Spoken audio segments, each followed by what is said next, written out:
നമസ്കാരം. News room live ആരംഭിക്കുകയാണ്. 36 ഉപഗ്രഹങ്ങളുമായി ഇസ്രോയുടെ launch vehicle കുതിക്കാൻ തുടങ്ങുകയാണ്. ശ്രീഹരിക്കോട്ടയിൽ നിന്ന് നമുക്ക് ആദ്യം തന്നെ ആ ദൃശ്യങ്ങളിലേക്കാണ് പോകേണ്ടത്. ശ്രീഹരിക്കോട്ടയിൽ നിന്ന് ഇന്ത്യയുടെ OneWebന്റെ 36 ഉപഗ്രഹങ്ങളുള്ള LVM-3 റോക്കറ്റിന്റെ വിക്ഷേപത്തിനായി തയ്യാറെടുക്കുകയാണ് ശ്രീഹരിക്കോട്ട. 2 മിനിറ്റ് താഴെ മാത്രം സമയം അവശേഷിക്കുന്നു. ഈ സമയം ശ്രീഹരിക്കോട്ട മറ്റൊരു പ്രധാനപ്പെട്ട ദൗത്യത്തിന് വേദിയാകുന്നു. ഇസ്രോയ്ക്ക് ഇത് നിർണായകമായിട്ടുള്ള നിമിഷമാണ്, അഭിമാന നിമിഷമാണ്. രാജ്യത്ത് ഇന്റർനെറ്റിൽ ലഭ്യമാകുന്ന ഉപഗ്രഹങ്ങളിൽ നിന്ന് നേരിട്ട് ലഭ്യമാകുന്ന വമ്പൻ പദ്ധതിക്കാണ് ഈ OneWeb എന്ന ഈ ലോഞ്ചിലൂടെ ലക്ഷ്യമിടുന്നത്. LVM-3 എന്ന വെഹിക്കിൾ അല്പസമയത്തിനകം ശ്രീഹരിക്കോട്ടയിൽ നിന്നും കുതിക്കും. ശ്രീഹരിക്കോട്ടയിൽ നിന്നുള്ള തത്സമയ ദൃശ്യങ്ങളാണ് ഇപ്പോൾ കണ്ടുകൊണ്ടിരിക്കുന്നത്.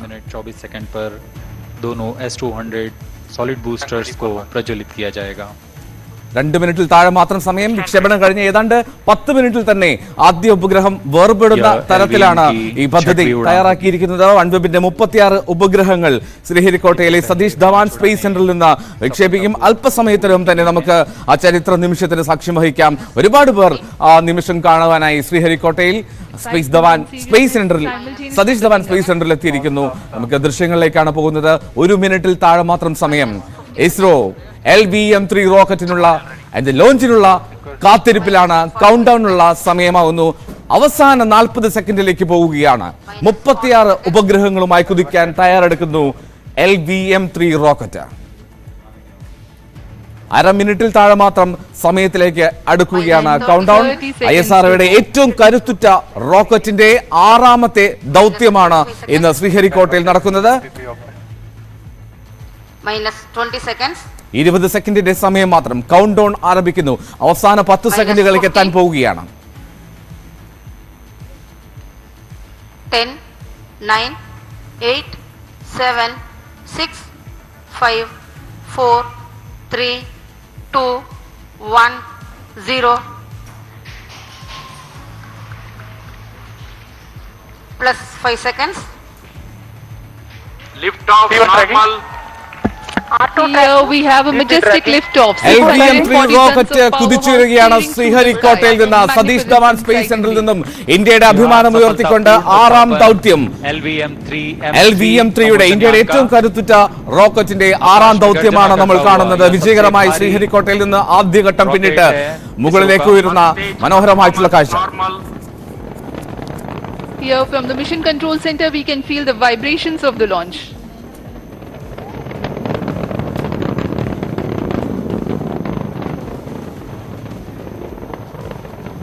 दोनों S-200 बूस्टर्स सामान्य निष्पादन करते हुए और यान अपनी उद्दिष्ट कक्षा की ओर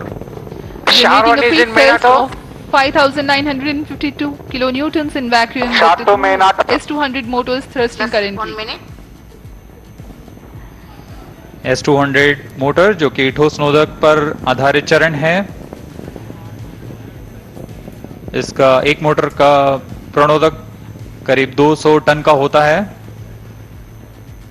इस दौरान यह कुल 12,000 किलो न्यूटन का प्रणोद उत्पन्न कर इस यान को लिफ्ट ऑफ प्रदान करता है. വളരെ വിജയകരമായി തന്നെ ആദ്യഘട്ടം പിന്നിടുന്നു.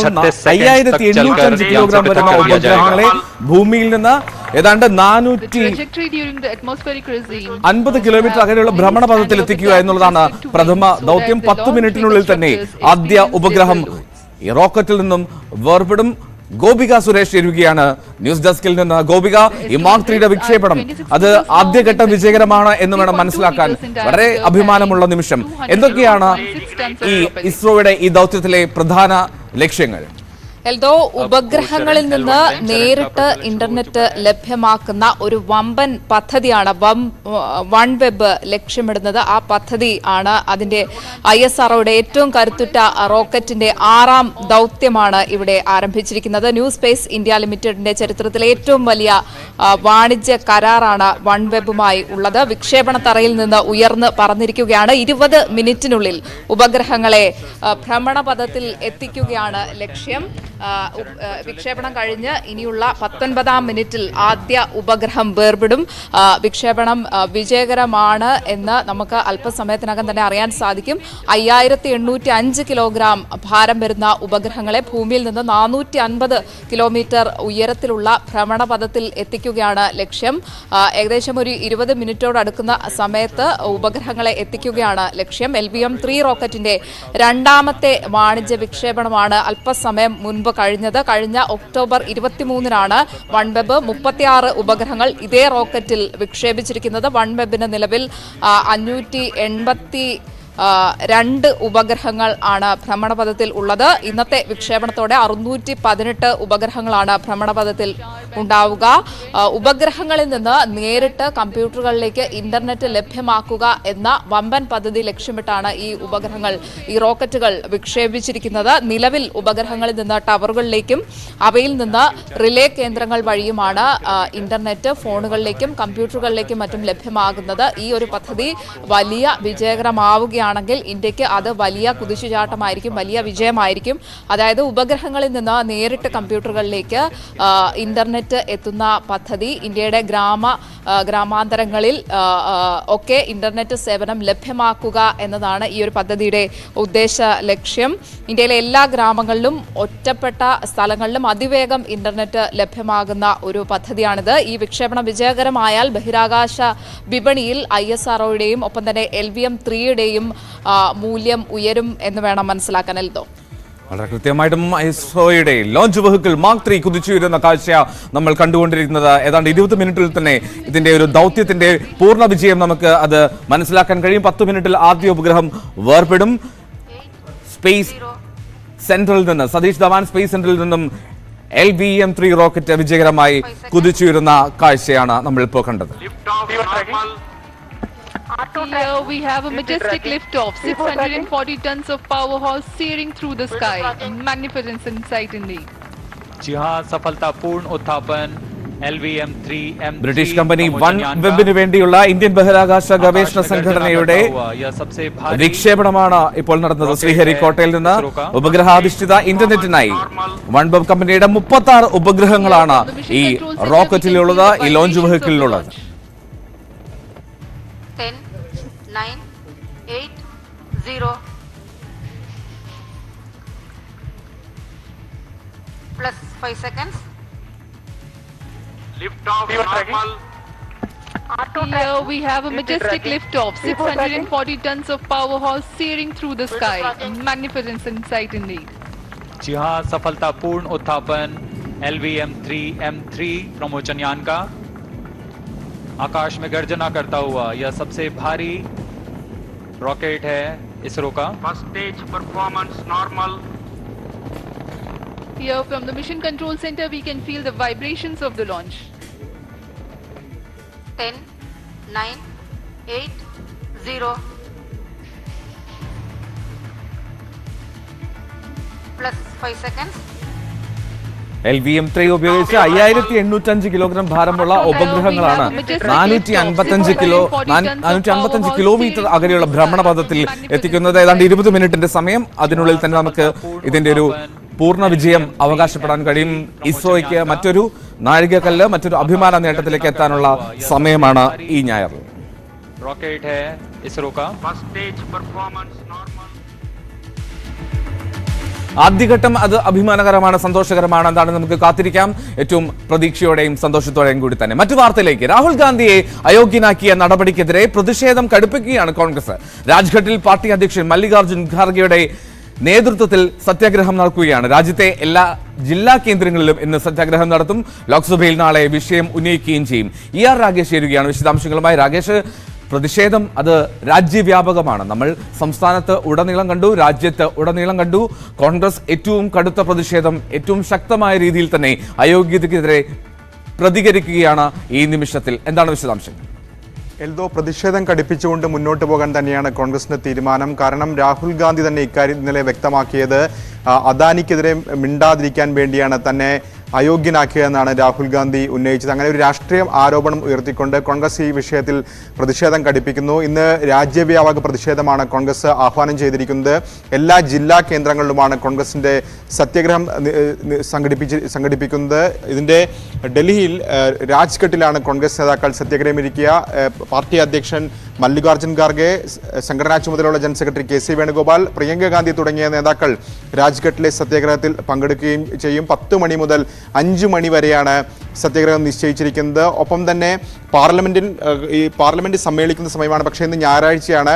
നാളെ പാർലമെന്റ് സമ്മേളിക്കുമ്പോൾ വീണ്ടും ഈ വിഷയം ഉന്നയിക്കാൻ തന്നെയാണ് കോൺഗ്രസിന്റെ തീരുമാനം. നാളെ ഏതായാലും പാർലമെന്റിൽ ചേരുന്നതിന് മുൻപായി പ്രതിപക്ഷ പാർട്ടി നേതാക്കളുടെ യോഗം ചേരും. മല്ലികാർജ്ജുൻ ഖാർഗെ ആയിരിക്കും ആ യോഗത്തിന് അധ്യക്ഷം വഹിക്കുക. അങ്ങനെ പാർലമെന്റിലും ഈ വിഷയം ഉയർത്തിക്കൊണ്ടുവരാൻ തന്നെയാണ് കോൺഗ്രസിന്റെ തീരുമാനം. നിലവിൽ പാർലമെന്റിൽ വലിയ പ്രതിഷേധം പ്രതിപക്ഷത്തിന്റെ ഭാഗത്തുനിന്ന് നടക്കുകയാണ്. അതായത് അദാനി വിഷയത്തിൽ JPC അന്വേഷണം വേണമെന്നൊരു ആവശ്യമാണ് പ്രതിപക്ഷം ഉന്നയിക്കുന്നത്.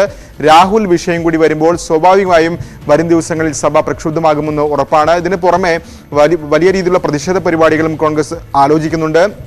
യൂത്ത് കോൺഗ്രസ് നേതൃത്വത്തിൽ നാളെ പാർലമെന്റ് മാർച്ച് നിശ്ചയിച്ചിട്ടുണ്ട്. കേരളത്തിൽ അടക്കമുള്ള നേതാക്കളോട് ഡൽഹിയിൽ അടിയന്തരമായി എത്തിച്ചേരാനുള്ള നിർദ്ദേശം ഇതിനോടൊപ്പം തന്നെ നേതൃത്വം നൽകി കഴിഞ്ഞു. അങ്ങനെ വലിയ രീതിയിലുള്ള സമര പരിപാടികളുമായി മുന്നോട്ട് പോകാൻ തന്നെയാണ് കോൺഗ്രസ് തീരുമാനം. ഒപ്പം തന്നെ നിയമപരമായ നീക്കങ്ങളും കോൺഗ്രസ് ആലോചിക്കുന്നുണ്ട്. പ്രത്യേകിച്ച് സൂറത്ത് CJM കോടതി വിധിക്കെതിരെ അടുത്ത ദിവസം തന്നെ അപ്പീൽ നൽകാനാണ് നേതൃത്വത്തിന്റെ തീരുമാനം. രാകേഷാണ് വിശദാംശങ്ങൾ നൽകിയത്. കടുത്ത പ്രതിഷേധത്തിന് തന്നെ മുതിരുകയാണ് കോൺഗ്രസ്. രാജ്യവ്യാപകമായി എല്ലാ ജില്ലാ കേന്ദ്രങ്ങളിലും സത്യാഗ്രഹമുണ്ട്, ഡൽഹിയിലും അതുപോലെ തന്നെ. സംസ്ഥാനത്തെ ജനതാ പാർട്ടികളിലെ ലയന നീക്കം പാളി. മന്ത്രിസ്ഥാനത്തെ ചൊല്ലി JDS-ലെ തർക്കമാണ് ലയനത്തിന് തടസ്സമാകുന്നത്.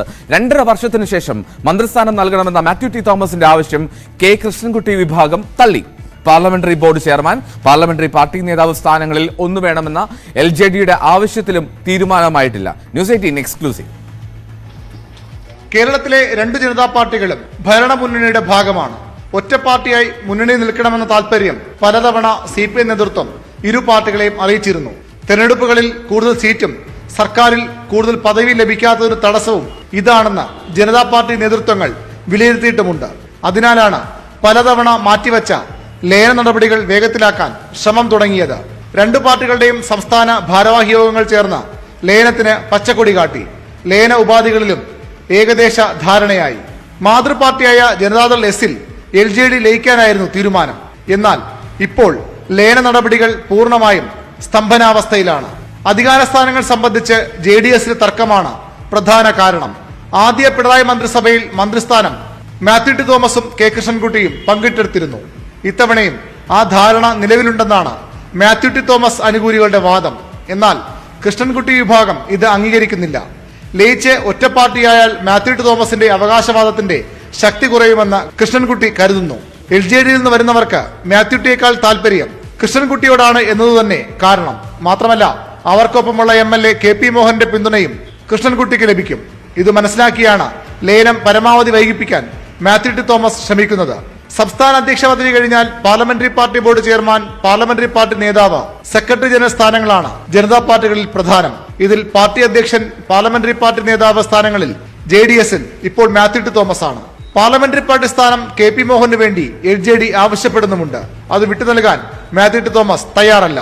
പാർട്ടി അധ്യക്ഷ സ്ഥാനം ഒഴിഞ്ഞ് പാർലമെന്ററി പാർട്ടി നേതാവ് സ്ഥാനം നിലനിർത്താനാണ് മാത്യു T.ക്ക് താല്പര്യം. അതിലൂടെ മന്ത്രിസ്ഥാനവും അദ്ദേഹം ലക്ഷ്യമിടുന്നു. ദേശീയ രാഷ്ട്രീയത്തിൽ JDS ആർക്കൊപ്പമെന്ന വലിയ ചോദ്യവും ജനതാ പാർട്ടികളെ ആശയക്കുഴപ്പത്തിലാക്കുന്നു. ദേവഗൌഡ BJP-ക്കൊപ്പം പോയാൽ സംസ്ഥാനത്തെ 2 ജനതാ പാർട്ടികളെയും അത് പ്രതിസന്ധിയിലാക്കും. ലയനം വൈകാൻ ഒരു കാരണമായി ഇതും നേതൃത്വം ചൂണ്ടിക്കാട്ടുന്നു. VV Arun, news 18 Thiruvananthapuram. News 18 വാർത്തയോടുള്ള പ്രതികരണമാണ് സിറ്റി പോലീസ് കമ്മീഷണറുടേത്. തിരുവനന്തപുരം നഗരത്തിൽ സ്കൂളുകൾ കേന്ദ്രീകരിച്ചുള്ള ലഹരി ഉപയോഗം സംബന്ധിച്ച ന്യൂസ് 18 വാർത്തയിൽ പ്രതികരണം സിറ്റി പോലീസ് കമ്മീഷണർ നാഗരാജു നൽകുന്നു. വിദ്യാർത്ഥിനികളെ കരിയർമാരാക്കുന്ന ലഹരി സംഘങ്ങളെക്കുറിച്ച് വിവരം ലഭിച്ചിട്ടുണ്ടെന്ന് കമ്മീഷണർ പറഞ്ഞു. നഗരത്തിലെ സ്കൂളുകളുടെ പരിസരങ്ങളിൽ പോലീസ് പെട്രോളിംഗ് ശക്തമാക്കും. ഷാഡോ പോലീസിനെ എൻട്രി എക്സിറ്റ് പോയിന്റുകളിൽ നിരീക്ഷണത്തിന് ഏർപ്പെടുത്തും. വിഷയം ഗൗരവത്തോടെയാണ് കാണുന്നതെന്നും സിറ്റി പോലീസ് കമ്മീഷണർ പ്രതികരിച്ചു. യൂഷ്വലി നമ്മൾ ഈ സ്കൂൾസ് ഐഡൻറ്റിഫൈ ചെയ്ത് വെച്ചിട്ടുണ്ട്. സ്കൂൾ കുട്ടികളെ ഈ ഫോൺ മുഖാന്തരമാണ് ഇവർ കോൺടാക്റ്റ് ചെയ്യുന്നതെന്ന് നമുക്കൊരു ഇൻഫർമേഷൻ ഉണ്ട്. അപ്പോൾ അതുകൊണ്ട് സ്കൂൾ പ്രൊട്ടക്ഷൻ ഗ്രൂപ്പ്സ് ഉണ്ട്. ഇപ്പോൾ പേരൻറ്റ്സ് ടീച്ചേഴ്സ് അസോസിയേഷനിൽ നമ്മൾ ഓഫീസേഴ്സ് പങ്കെടുക്കും. പങ്കെടുത്തിട്ട് ഈ മൊബൈൽ ഫോൺസിൻ്റെ അബ്യൂസ്, മൊബൈൽ ഫോൺസ് അത്യാവശ്യമാണ്, ഇൻ്റർനെറ്റ് യൂസേജ് അത്യാവശ്യമാണ്, മൊബൈൽ ഫോൺസിൻ്റെ യൂസേജ് എങ്ങനെ റെഗുലേറ്റ് ചെയ്യണം എന്നുള്ളതിൻ്റെ ഒരു അവയർനെസ് ക്രിയേഷൻ നമ്മൾ സ്കൂൾ പ്രൊട്ടക്ഷൻ ഗ്രൂപ്പ്സ് വഴി ചെയ്യാൻ പോവുകയാണ്. ഒന്ന്. രണ്ടാമത്തത് എൻഫോഴ്സ്മെൻറ്റ് ചെയ്യുമ്പോൾ നമ്മൾ ഷാഡോ പോലീസ് ഉണ്ട്. ഷാഡോ പോലീസിൻ്റെ വെഹിക്കിൾ ചെക്കിംഗ് ഉണ്ടാവും. ഈ സ്കൂൾസിൻ്റെ ചുറ്റുപാട്ടുള്ള ബൈ റോഡ്സിലാണ് ഈ പ്രശ്നങ്ങൾ. വല്ലപ്പോഴും നമ്മുടെ CRVs അല്ലെങ്കിൽ പിങ്ക് പെട്രോൾസ് ഈ സ്ഥലങ്ങളിലൂടെ പോകുമ്പോൾ ഇവരെ അവിടെ നോക്കി നിൽക്കുന്ന പയ്യന്മാരുണ്ടാവും. ബൈക്സിൽ വന്ന, കാർസിൽ വരുന്ന പയ്യന്മാരുണ്ട്. അവർ ഈ പ്രേമം നടിച്ചൊക്കെ വന്ന് ഇവരോട് സംസാരിക്കുക, പിന്നീട് ഒരു ഡ്രഗ് പെഡ്ലിങ്ങിലോട്ട് പോകാനുള്ള ഒരു പ്രവണത ഉണ്ട് എന്നുള്ള ഒരു ഇൻഫർമേഷൻ നമുക്ക് കിട്ടിയിട്ടുണ്ട്. അപ്പോൾ ഇത് ഒഴിവാക്കാൻ വേണ്ടി ഈ ബൈ റോഡ്സിലെ നമ്മുടെ ഷാഡോ പോലീസിൻ്റെ ചെക്കിംഗ് ഉണ്ടാവും ഈ എക്സിറ്റ് എൻട്രി പോയിന്റ്സിൽ. This is about enforcement. ഇത് മാത്രമല്ല, നമ്മൾ ഇവരുടെ ബൈക്ക് നമ്പേഴ്സും ഇവരുടെ ഐഡൻറ്റിറ്റിയൊക്കെ നമ്മൾ മാപ്പിംഗ് ചെയ്യുന്നുണ്ട്. ഈ ഹോട്ട്സ്പോട്ട്സ് ഉണ്ട്. ഈ ചില ഏരിയാസ് ഇവർ നിൽക്കുന്ന ജ്യൂസ് കടകളും ഇവർ നിൽക്കുന്ന തമ്പടിക്കുന്ന സ്ഥലങ്ങളൊക്കെ ഉണ്ട്. സ്കൂൾ സമയങ്ങളിൽ ഇവർ അവിടെ വെയിറ്റ് ചെയ്യും. ആ സ്ഥലങ്ങളൊക്കെ നമ്മൾ മാപ്പ് ചെയ്യുന്നുണ്ട്. മാപ്പ് ചെയ്തിട്ട് ഇവിടെ ഇൻറ്റൻസീവായിട്ടുള്ള ചെക്കിംഗ് ഉണ്ടാവും. അപ്പോൾ അതാണ് നമ്മൾ ചെയ്യാൻ പോകുന്നത്. മറ്റൊരു വാർത്തയിലേക്ക്. എറണാകുളത്ത് പോലീസ് കസ്റ്റഡിയിലെടുത്തിയാൾ കുഴഞ്ഞു വീണ് മരിച്ചു. ഇരുമ്പനം സ്വദേശി മനോഹരനാണ് മരിച്ചത്. പോലീസിന്റെ മർദ്ദനമാണ് ഈ മരണത്തിന് കാരണമെന്ന് ബന്ധുക്കൾ ആരോപിക്കുകയും ചെയ്യുന്നു. വളരെ പ്രധാനപ്പെട്ട ഒരു വാർത്ത സുവി വിശ്വനാഥനാണ് റിപ്പോർട്ട് ചെയ്യുന്നത്. സുവി, ഇതെന്താണ് സംഭവിച്ചത് ശരിക്കും?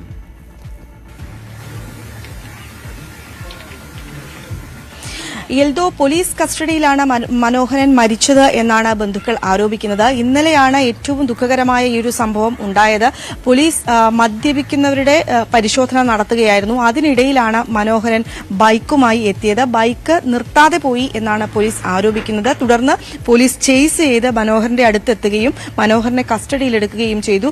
തുടർന്ന് തൃപ്പൂണിത്തുറ പോലീസ് സ്റ്റേഷനിൽ ഇയാളെ എത്തിച്ചു. അതിനുശേഷം അവിടെ വെച്ച് അയാൾ കുഴഞ്ഞു വീണു എന്നാണ് പറയുന്നത്.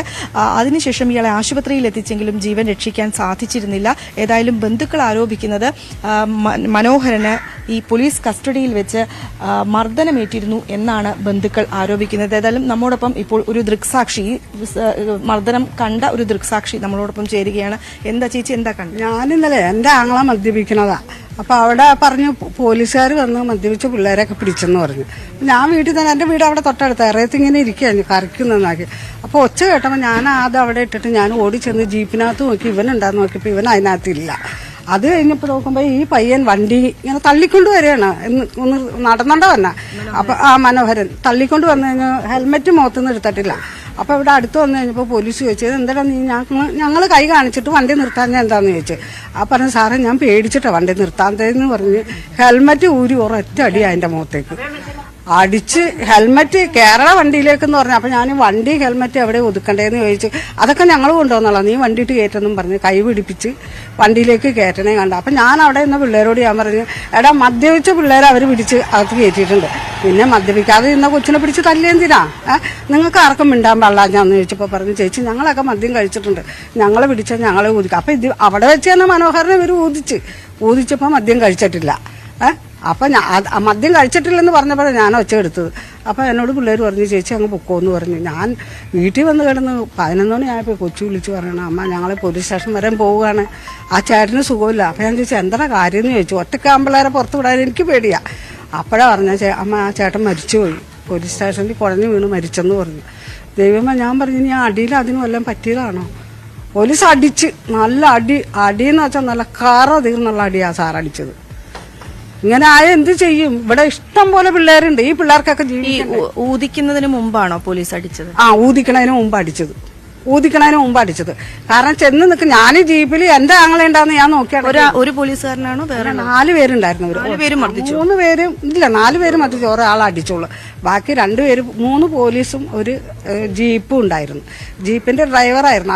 അയാൾ പുറത്തേക്ക് ഇറങ്ങില്ല, ഈ 3 പോലീസുകാർ പുറത്തുണ്ടായിരുന്നു. അതിൽ ഒരാളെ അടിച്ചത്. ആ അടിച്ച ശരി സുവി, എന്നാലും ഈ വാർത്തയുടെ ഫോളോ അപ്പുകൾ നോക്കുക. ഉറപ്പായും വളരെ ഗൗരവമുള്ള ആരോപണമാണ് ഈ ബന്ധുക്കൾ ആരോപിക്കുന്നത്. പോലീസിന്റെ ഒരു അതിക്രമം ഉണ്ടായിട്ടുണ്ടോ എന്നുള്ളത് കൃത്യമായും പരിശോധിക്കുക തന്നെ വേണം. കൂടുതൽ വാർത്തയിലേക്ക് ഇടവേളയ്ക്ക് ശേഷം. ന്യൂസ് റൂം ലൈവിലേക്ക് വീണ്ടും. രാഹുൽ ഗാന്ധിയുടെ അയോഗ്യതയിൽ പ്രതിഷേധിച്ച് ജില്ലാ കോൺഗ്രസ് കമ്മിറ്റിയുടെ നേതൃത്വത്തിൽ മലപ്പുറത്ത് നൈറ്റ് മാർച്ച് നടത്തി. മതേതരത്വവും ജനാധിപത്യവും കാത്തുസൂക്ഷിക്കാനാണ് രാഹുലിന്റെ പോരാട്ടമെന്നും എന്ത് വില കൊടുത്തും ഇന്ത്യൻ ജനത രാഹുലിനായി അണിനിരക്കുമെന്നും നൈറ്റ് മാർച്ച് ഉദ്ഘാടനം ചെയ്തുകൊണ്ട് AP അനിൽകുമാർ MLA പറഞ്ഞു.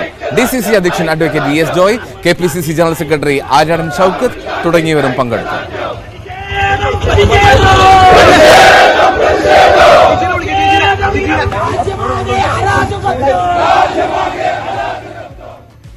ന്യൂസ് റൂം ലൈവ് ഇപ്പോഴും പൂർണ്ണമാവുകയാണ്. 10 മണിക്ക് വീണ്ടും ചേരാം. നമസ്കാരം.